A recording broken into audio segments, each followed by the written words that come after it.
Good to see you. Do you know the composer?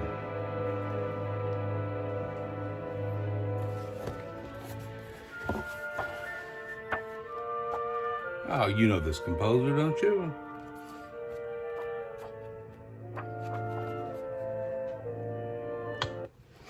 It is a very disciplined composer, Alexander Borodin, Russian-born, Russian composer, Alexander Borodin.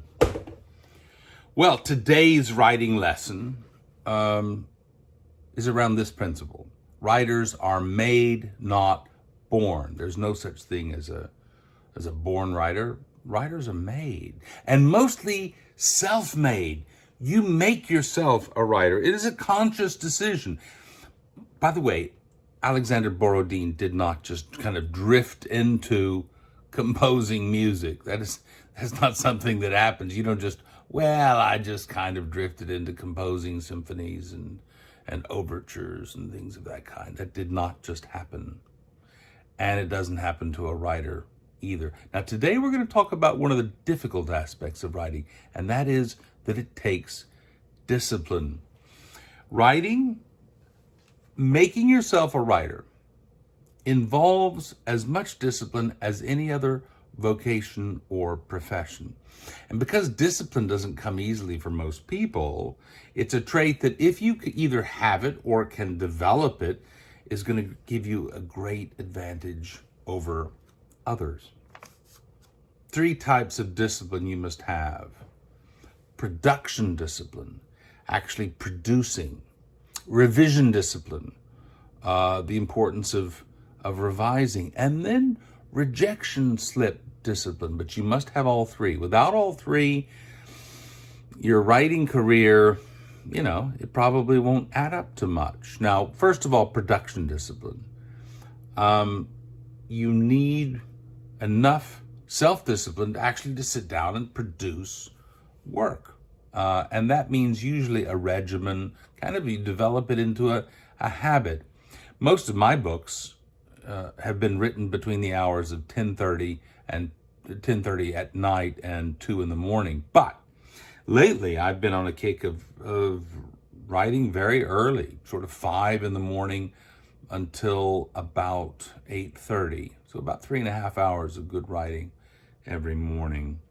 But I don't want to be too specific about this for you, because your own habits will vary according to your needs, but you need to cultivate some good habits for producing work. And the other thing is, you probably have to negotiate with the other people in your life about precisely when you're going to be writing, because it's important that you do get into a rhythm and that you're able to write when nobody else is going to bother you. I went to visit some famous writers in New York, a couple, husband and wife, both very well known and highly accomplished writers, who, I met the husband first, and he's an older friend of mine, and it was going to be my first time to meet his wife. And we spent probably, 45 minutes talking. And I said, am I going to be able to meet your wife? He said, oh, yes. Well, it's a Wednesday. She writes on Mondays, Wednesdays, and Fridays from 2 until 5. So, it's 4:45 now. She'll be in about 17 minutes. He knew that.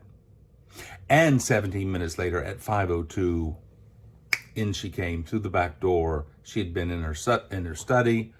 But isn't it interesting to have that kind of regimen for writing? And in a way, it's not surprising at all, in a way. For people who are experienced at it, that it really does take that kind of regularity. Revision discipline means the discipline, once you produce stuff, not to fall in love with it, but to understand that you're going to have to rework it. A few sentences and paragraphs come out right the first time. And then you need rejection-slip discipline, a certain kind of stick-to-itiveness that you can deal with rejection. In my case, My first book, I had 33 rejection letters before I got one offer on that first book in 1987. And, I went through many months of thinking that this book that I'd spent thousands of hours working on would never see the light of day. And then was lucky enough to have two offers on the same morning. But about eight or 9 months after I had initially written my letter to the various publishers, and again, 33 rejection letters over a 9-month period, very depressing thing to go through. And yet, I never lost my determination that I wanted to see it into print. So it does take a certain amount of stick-to-itiveness. Remember, easy writing is hard reading. And nothing is ever as good about clarifying your ideas as putting them into words.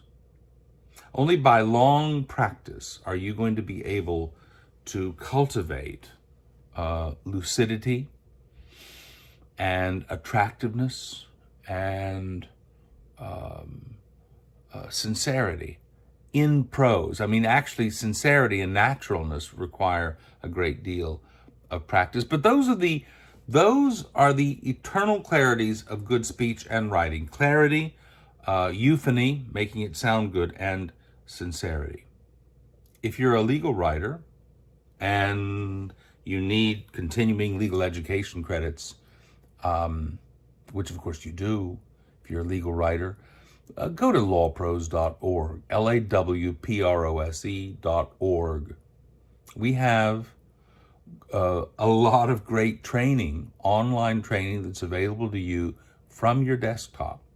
And I will take you through lots of exercises that will help you develop clarity, lucidity, attractiveness in your prose, and sincerity, which takes practice as well as, just being able to be sincere.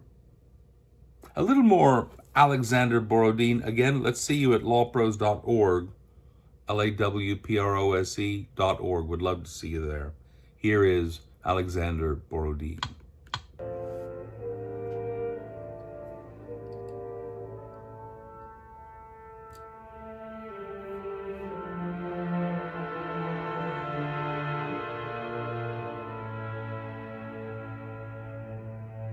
Imagine all the practice that went into the mastery of being able to compose so well.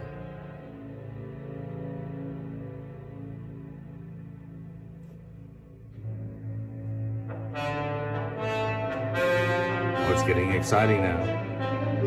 Take care.